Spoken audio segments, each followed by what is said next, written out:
Red టీవీలో మీ వ్యాపార ప్రకటనల కోసం ఈ నంబర్ని సంప్రదించండి. Hi viewers, welcome to our channel. ప్రస్తుతం మనతో పాటు senior journalist Damu Bala sir అన్నారు. వాడితో మాట్లాడు. నమస్కారం సార్. నమస్తే sir, last year Nanditha driver Prashanth ఎవరైతే ఉన్నారో మిస్ అయ్యారు అన్న వార్తలు అయితే వినిపిస్తున్నాయి సార్. మరి ఈ వార్తల్లో నిజం ఉందా? అలాగే ఆ ట్రక్ ఏదైతే అప్పుడు గుద్దిందన్నారో దాన్ని పట్టుకున్నామన్నారు కదా, దాని వివరాలు ఏంటి sir? Last year Nanditha cantonment MLA 23వ తేదీ అర్లీ మార్నింగ్ 5:15 ఆ టైంలో యాక్సిడెంట్లో ఆమె చనిపోయింది. ఆ టైంలో చనిపోయిన టైంలో ఆమె డ్రైవర్ కమ్ పిఏ, ఆమెకి పిఏ కూడా అతను ప్లస్ డ్రైవర్ కూడా ఆకాష్ అతను ఉన్నాడు. అతనేమో ఇద్దరు ముందు సీట్లో కూర్చున్నారు. అతనేమో బెల్ట్ వేసుకున్నాడు కాబట్టి ఎయిర్ బ్యాగ్ ఓపెన్ అయింది. ఈమె బెల్ట్ వేసుకోలేదు కాబట్టి ఎయిర్ బ్యాగ్ ఓపెన్ కాలేదు. ఈమె చనిపోయింది, అతను సివియర్ గాయపడ్డాడు. అతనే వీళ్ళ సిస్టర్ నివేదిత వాళ్ళకి ఫోన్ చేసి మేము యాక్సిడెంట్ జరిగింది, మా ఇద్దరికి గాయాలైన అన్నాడు. మేబీ అతనికి తెలియకపోవచ్చు, ఎందుకంటే అతను కూడా ఇరుక్కుపోయాడు. వీళ్ళు బయట వచ్చి లాగితే కానీ తెలియదు. ఈమె సృహ తప్పిందని కూడా అనుకోని ఉండొచ్చు. ఏదేమైనా అతను అలాగ ఫోన్ చేశాడు. అప్పటి నుంచి అతను 108కి ట్రై చేస్తున్నారు. వీళ్ళ ఇద్దరు సిస్టర్స్ కూడా ఈమెతో వెళ్ళారు. వీళ్ళంతా కూడా వీళ్ళ ఫ్యామిలీ 2 వెహికల్స్లో సదాశివపేట దగ్గర ఒక విలేజ్కి వీళ్ళు మిస్కిన్ బాబా దర్గాకి వెళ్ళి పూజలు చేసుకొని అర్లీ మార్నింగ్ సిటీలోకి ఎంటర్ అయ్యారు. ఎంటర్ అయినప్పుడు ఈమె నాకు టిఫిన్ కావాలి, ఆకలిగా ఉంది, అక్కడ దాబా చూస్తాం కదా దాంట్లోకి వెళ్దామని వీళ్ళ కారులో ఉన్న 12 ఏళ్ల పాప అక్క కూతురు శ్లోక, ఆ పాపని వాళ్ళ కారులో మార్చేసి ఒక దగ్గర ఆగమని చెప్పి వై జంక్షన్, మన కూకట్పల్లి వై జంక్షన్, ఆ పాపని ఆ కారులో పెట్టి తను డ్రైవర్ని తీసుకొని వెనక్కి వెళ్ళింది. వెనక్కి వెళ్ళిన ఒక 20 నిమిషాలకి ఫోన్ చేసి చెప్పాడు. దాంతో అక్కడి నుంచి ఇంకా అంబులెన్స్ రావడం, అతన్ని లాగడం, ఈ లోపల పోలీసులు రావడం, ఈమె చనిపోయిందని అంబులెన్స్లో టెక్నీషియన్ చెప్పడం. సో ఇతన్ని తీసుకొని అక్కడ మదీనాగూడ, మియాపూర్ దగ్గర మదీనాగూడలో ఉండే శ్రీకర్ హాస్పిటల్లో చేర్చడం, ఇవన్నీ జరిగాయి. తర్వాత పోలీసులు ఎంటర్ అయినాక పోలీసులు ఆ సీన్ని పరిశీలించారు ఎలా జరిగిందని. వాళ్ళు దాని మీద ఉన్న దుమ్ము, పెయింట్ లాంటిది ఆ కారు మీద ఉన్న ఇవన్నీ చూసి సమ్ టిప్పర్ని ఢీకొని ఉండి, ఎందుకంటే అంత పెద్ద ప్రమాదం రైలర్ని ఢీకొంటే కలగదు, ఖచ్చితంగా ఏదో స్ట్రాంగ్ వెహికల్ని ఢీకొని ఉండొచ్చు. ఈ దుమ్ము ఇదంతా దీని మీద పడి ఉందంటే ఏదన్నా ట్రిప్పర్ రెడ్ శాండ్ కానీ అట్లాంటిది తీసుకెళ్ళే ట్రిప్పర్ని గుద్దుండొచ్చు అనేది అనుకున్నారు.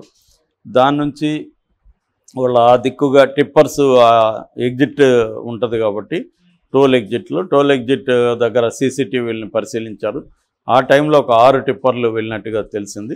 ఆ టిప్పర్ని మొత్తానికి 6 టిప్పర్లో ఆర్టీఓ అధికారుల సహాయంతో వాళ్ళ నెంబర్ని ఐడెంటిఫై చేశారు. TS08 UJ0025 ఇది టిప్పరు. ఈ టిప్పర్కి సిగ్నల్ లైట్ బోర్డు ఉంది కదా, అది దెబ్బ తగిలింది.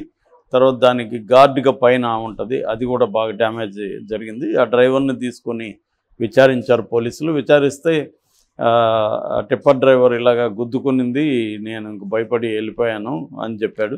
సో అతని మీద కూడా కేసు నమోదు చేశారు. ఎందుకంటే అతను ఇమీడియట్గా ఫోన్ చేసి ఉంటే 108కి మేబీ ఆమె కూడా బతుకుండొచ్చు, తెలీదు, ఆమె కొస ప్రాణంతో ఉండొచ్చు.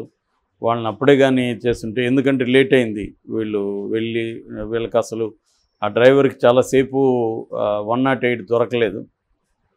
సో అందువల్ల అతని మీద కేసు పెట్టారు. అట్లాగే డ్రైవర్ మీద కూడా నివేదిత, వీళ్ళ సిస్టర్ లాస్య నందిత వాళ్ళ చెల్లెలు నివేదిత కంప్లైంట్ చేసింది.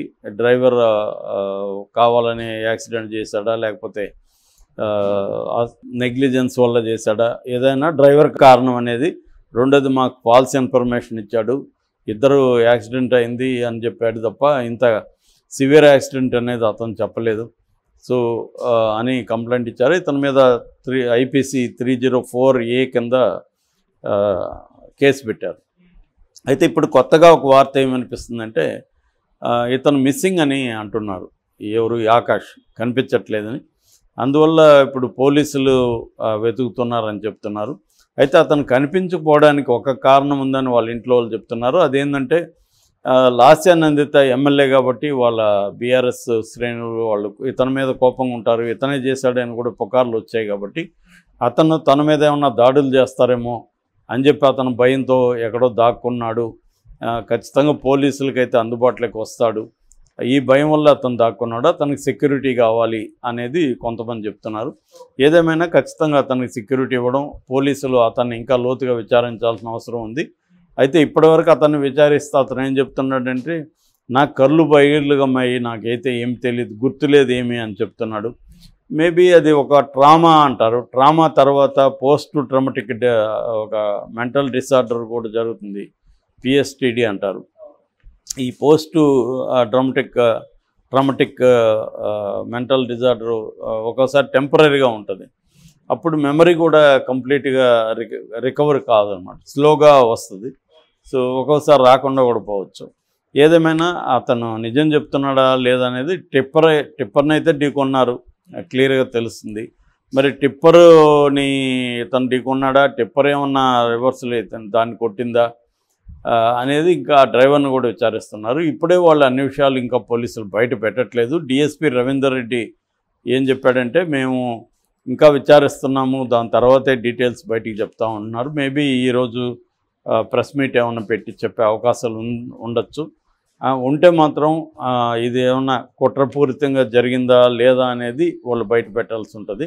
ఆల్రెడీ ఇంట్లో వాళ్ళు కూడా ఆందోళన వ్యక్తం చేస్తున్నారు. అట్లాగే ఈ లాస్య నందిత తెలిసిన వాళ్ళు కూడా కొన్ని డీటెయిల్స్ ఇస్తున్నారు. వాళ్ళు చెప్పేది ఏంటంటే ఇతను పిఏ, ఇతను యాక్చువల్గా కానిస్టేబుల్ ఎగ్జామ్ రాశాడు, పాస్ అయ్యాడు, అతను పోస్ట్ కోసం వెయిటింగు, అవి రాలేదు, పెండింగ్ పడింది.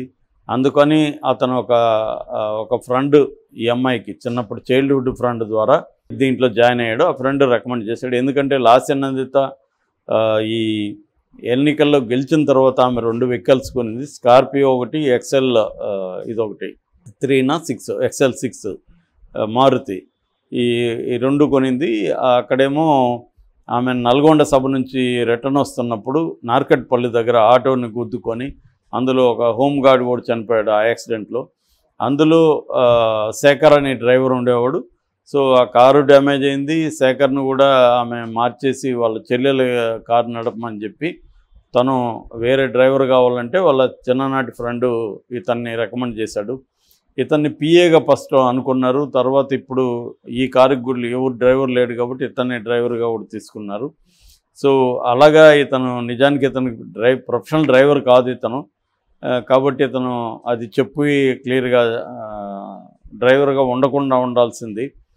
సో ఆ రకంగా నెగ్లిజెన్స్ కూడా ఉంది. ఆమె కూడా కొన్ని జాగ్రత్తలు తీసుకొని ఇతను ప్రొఫెషనల్ డ్రైవర్ కానప్పుడు డ్రైవర్గా పెట్టుకోవడం కరెక్ట్ కాదు అనేది అనుకొని ఉండాల్సింది అనేది చెప్తున్నారు. ఏదేమైనా ఇతను కంటోన్మెంట్ బోర్డులో శ్రీనివాస్ అని వీళ్ళ ఫాదర్ దప్పేదారుగా ఉన్నాడు. ఆయన చనిపోయినప్పుడు కారుణ్య నియామకం కింద, అంటే మామూలుగా ఎవరన్నా డ్యూటీలో ఉండి చనిపోయినప్పుడు వాళ్ళ పిల్లలకి ఇచ్చే ఒక ఇది ఉంటుంది,